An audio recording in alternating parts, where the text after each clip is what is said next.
बिस्मिल्लाहिर्रहमानिर्रहीम। कैसे हैं भैया आप लोग? रटना नहीं है, समझना है। S N textbook board matric chemistry. कौन सा टॉपिक कर रहे थे हम? Methods to remove hardness from water. और इसका पार्ट 4 जो है हम करने जा रहे हैं। पार्ट 1, पार्ट 2, पार्ट 3 जिसने नहीं देखा वो लाजमी देख ले, वरना उनको समझ में नहीं आएगा कि हम कर क्या रहे थे। पार्ट 3 के अंदर हमने उस मेथड को डिस्कस किया जिसकी मदद से हम जो है वो परमानेंट हार्डनेस को रिमूव करने जा रहे हैं वाटर के अंदर। ठीक हो गया भाई? और उस मेथड का क्या नाम था? Ion exchange method. और 3 जो है वो हमने मेथड्स डिस्कस किए थे, एक ओवरव्यू लिया था कि ये तीनों जो मेथड हैं, वॉशिंग सोडा का यूज़ करना, कॉस्टिक सोडा का यूज़ करना, जियोलाइट का यूज़ करना, ये तीनों मेथड्स जो हैं वो आयन एक्सचेंज मेथड्स जो हैं वो कहलाते हैं। ठीक है, तो अब हम इसमें अब हम जो देखेंगे वो वॉशिंग सोडा को देखेंगे। तो ये भी आयन एक्सचेंज मेथड है। वॉशिंग सोडा का यूज़ जो हम कर रहे हैं, ये कौन सा मेथड है? आयन एक्सचेंज मेथड है। और इसकी मदद से हम परमानेंट हार्डनेस को रिमूव करने जा रहे हैं। ठीक है, वाटर के अंदर से। कॉपी पेंसिल ले लीजिए, लेक्चर को नोट करना है और मुस्कुराते रहना है। चलें आगे चलते हैं।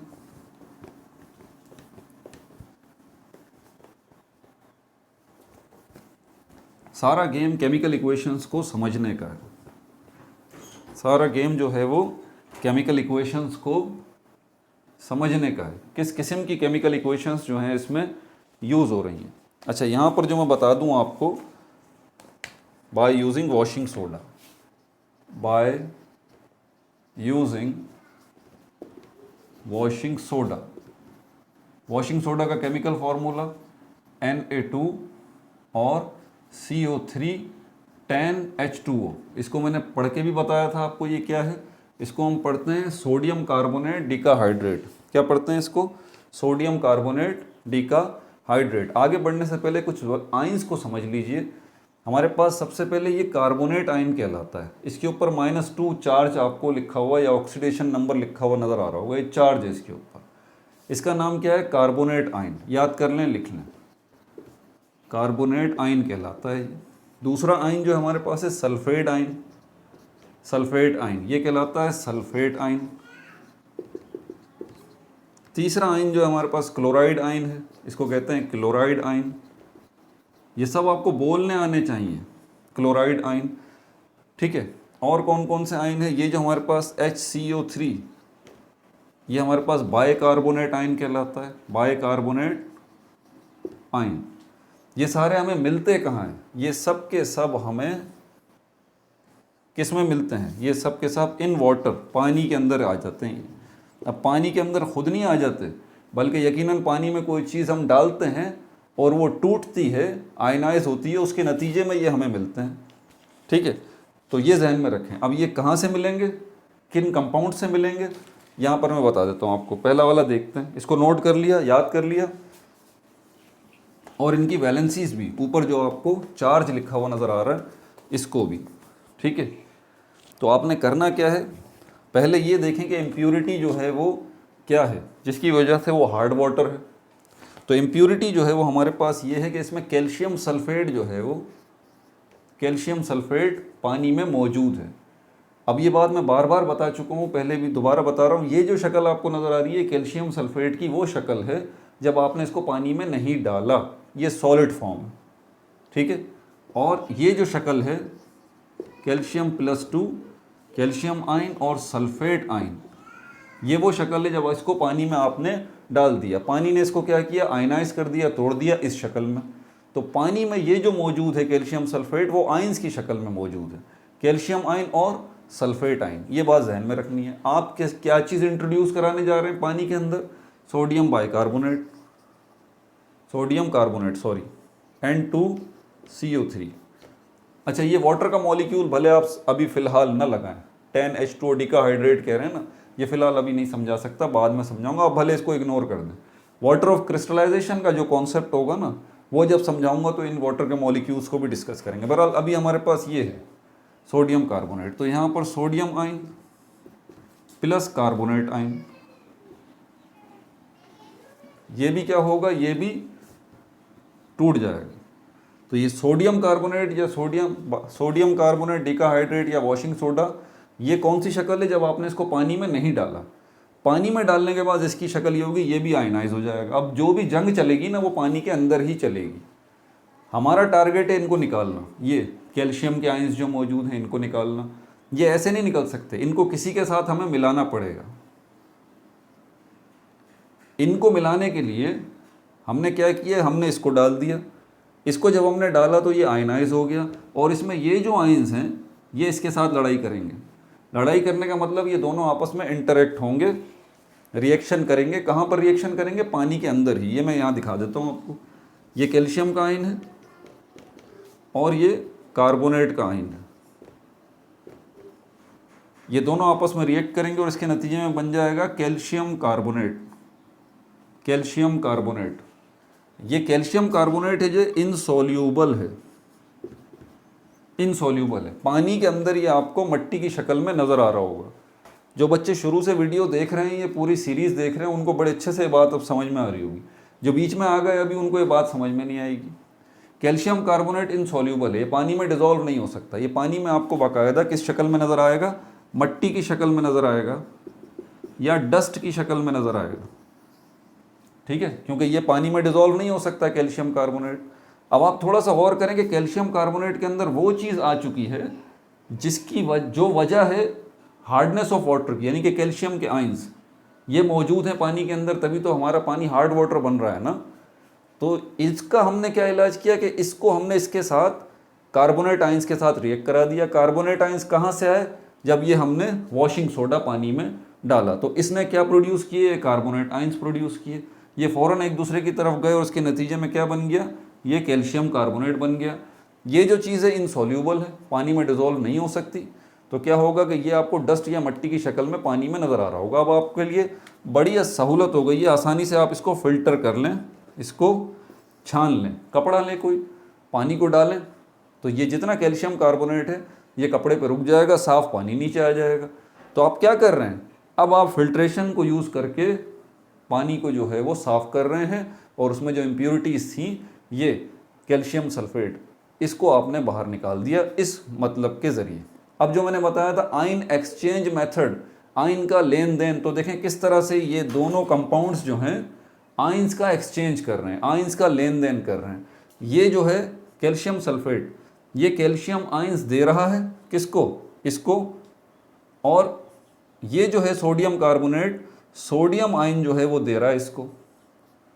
क्योंकि एक चीज़ अभी और भी बनेगी ना, अभी तो हमने सिर्फ इसी को डिस्कस किया। अभी ये सोडियम का आयन और ये सल्फेट का आयन भी तो पड़े हुए हैं, इनका भी तो कुछ होगा।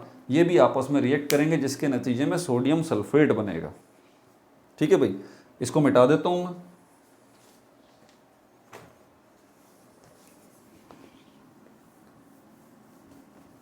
दूसरी अब कौन सी चीज़ है हमारे पास? ये सोडियम के आयन और ये सल्फेट के आयन। क्योंकि इसका जो है वो चार्ज -2 है, यहाँ पर ये प्लस नहीं है, +1 है या 1 प्लस है, तो -2 और +1 कॉम्बिनेशन नहीं बैठता। यहाँ पर चार्ज जो है दोनों चीज़ों का सेम होना चाहिए जो आपस में रिएक्ट कर रही हैं। जैसे कैल्शियम को देख लें +2, कार्बोनेट को देख लें -2, ये आपस में रिएक्ट करेंगे। तो सोडियम अगर फिर एक नहीं आएगा इसके साथ, सल्फेट के साथ, क्योंकि यहाँ पर -2 है। सल्फेट का एक आयन, उसका चार्ज जो है -2 है। सोडियम का एक आयन, इसका चार्ज जो है +1 है। इसका मतलब सोडियम के एक आयन से बात नहीं बनेगी। यहाँ पर इस एक के मुकाबले में 2 सोडियम के आयन आपको चाहिए। तो इसके साथ हमारे पास क्या हो जाएगा? ये बन जाएगा सोडियम सल्फेट। सोडियम सल्फेट हो जाएगा। अब यहाँ पर सल्फेट के ऊपर आपको पता है -2 था, सोडियम के ऊपर +1, इसलिए इसके साथ लगाएंगे हम ये छोटा सा 2। सोडियम के साथ नीचे क्या लगाएंगे? छोटा सा 2। ये बन जाएगा सोडियम सल्फेट। समझ में आ गई बात? Sodium sulphate. तो ये सोडियम का मसला भी हल हो जाएगा हमारे पास इस तरह फाइनली। ठीक है भाई। अब ये नीचे छोटे छोटे 2 जो आ जाते हैं कभी, जैसे यहाँ पर ये आ गया छोटा सा 2 सोडियम के साथ, यहाँ सोडियम के साथ 2 आ गया। अब आपको इसका मतलब समझ में आ रहा होगा कि असल में बेसिकली ये चार्ज बैलेंस करने के लिए ये इस्तेमाल होता है। फर्स्ट ईयर में जब जाएंगे ना तो फिर आप वहाँ पर आयन इलेक्ट्रॉन मेथड एक देखेंगे, इक्वेशंस को बैलेंस करने का, उसमें ज़रूरत पड़ती है इसकी। तो यहाँ पर Na2 हो गया, SO4 हो गया। अब ये 2 क्यों आया? क्योंकि सोडियम के पास +1 है, इसलिए सोडियम के 2 आइंस की ज़रूरत है इसके एक आइन को बैलेंस करने के लिए, इसीलिए यहाँ पर Na2 हो गया। ठीक हो गया भाई। तो ये पहली इम्प्यूरिटी थी पानी के अंदर, कैल्शियम सल्फेट, कैल्शियम और सल्फेट के आइंस की वजह से। अब दूसरी जो हमारे पास इम्प्यूरिटी अभी एक बाकी है उसको भी ज़रा डिस्कस कर लें, क्योंकि अभी हमने जो एग्जाम्पल देखी है वो कैल्शियम सल्फेट की देखी है। ठीक है, कैल्शियम सल्फेट। अब जो है हमारे पास बुक की इक्वेशंस लूँगा, बुक की। ठीक है, बुक की इक्वेशंस लूँगा ताकि आपको आसानी से समझ में आए। दोबारा ये मैं लिख देता हूँ, क्या है हमारे पास, कैल्शियम सल्फेट है। पहले ये बुक की इक्वेशन ले रहा हूँ, कैल्शियम सल्फेट पानी में मौजूद है, उसी पानी में आपने क्या किया है, सोडियम कार्बोनेट जो है वो ऐड किया है। ठीक है, अब मैं आइंस नहीं बनाऊंगा, आप समझ जाइएगा। ठीक है, तो ये पानी में पहले ही मौजूद है आइंस की शक्ल में, सोडियम कार्बोनेट आपने डाला, ये भी आइंस में कन्वर्ट हो गया, और यहाँ पर आपको क्या मिला, सोडियम कार्बोनेट और सोडियम सल्फेट आपको मिल गया। ठीक है भाई, ये इनसॉल्यूबल है, मकसद इसको निकालने का है, तो आप इसको आसानी से फ़िल्टर आउट कर लें। दूसरी हमारे पास जो इम्प्योरिटी है वो मैग्नीशियम क्लोराइड की है, मैग्नीशियम क्लोराइड की है। इसकी पोजीशन पानी में क्या होगी, ये भी आइंस की शक्ल में मौजूद होगा, याद रहे, ये मैग्नीशियम आइंस और ये क्लोराइड आइन। क्लोरीन के ऊपर -1 होता है और मैग्नीशियम के ऊपर +2 होता है चार्ज, देखें। तो मतलब दोबारा वही सिचुएशन हो गई कि मैग्नीशियम के 2 आइंस को बैलेंस करने के लिए यहाँ पर आपको 2 क्लोराइड के आइंस चाहिए, तब जाके इसका मतलब, इसका मकसद हल होगा। तो ये देख लीजिए Mg के साथ Cl2 छोटा सा लगा हुआ है। ठीक है, अब इसमें क्या डाल रहे हैं आप, इसमें आप ये सोडियम कार्बोनेट जो है वो डाल रहे हैं, सोडियम कार्बोनेट। अब क्या होगा ये याद रहे, अब दोबारा नहीं बताऊंगा कि सोडियम कार्बोनेट ये भी आयनाइज होंगे, तो सोडियम के आइंस जो हैं वो फिर क्या होगा, सोडियम के आइंस जो हैं वो रिएक्ट करेंगे क्लोराइड के आइंस के साथ, और कार्बोनेट के आइंस जो हैं वो रिएक्ट करेंगे मैग्नीशियम के आइंस के साथ। मैं बना भी देता हूँ, ये देखें, ये सोडियम के आयन किसके साथ रिएक्ट करेंगे, क्लोराइड के आयंस के साथ, कार्बोनेट के आयन किसके साथ रिएक्ट करेंगे, मैग्नीशियम के साथ। तो पहले मैग्नीशियम कार्बोनेट बनेगा, मैग्नीशियम कार्बोनेट। अब मैग्नीशियम के साथ 2 लगाने की ज़रूरत नहीं है, कार्बोनेट की वैलेंसी याद है ना, चार्ज याद है, इसके ऊपर -2 था और +2 मैग्नीशियम के ऊपर है, इसलिए यहाँ इसके साथ 2 नहीं लगाएंगे। तो ये कार्बोनेट और मैग्नीशियम मिल गए। अब क्लोराइड और सोडियम ये मिलेंगे, तो ये बनेगा सोडियम क्लोराइड। सोडियम के ऊपर +1 की चार्ज था और क्लोरीन के ऊपर -1 का चार्ज था, तो यहाँ पर भी ऐसी कोई टेंशन की बात नहीं है। ठीक हो गया भाई। अब ये जो मैग्नीशियम कार्बोनेट बना है ये क्या है, ये भी इनसॉल्यूबल है, ये भी क्या है, इनसॉल्यूबल है। आपको ये डस्ट या मट्टी की शक्ल में नज़र आएगा उस पानी के अंदर।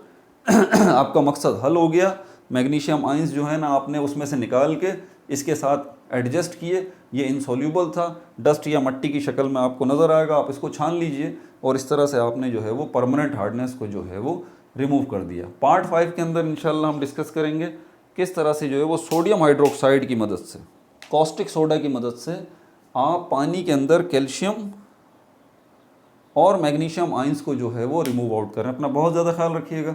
No like no subscribe, only share.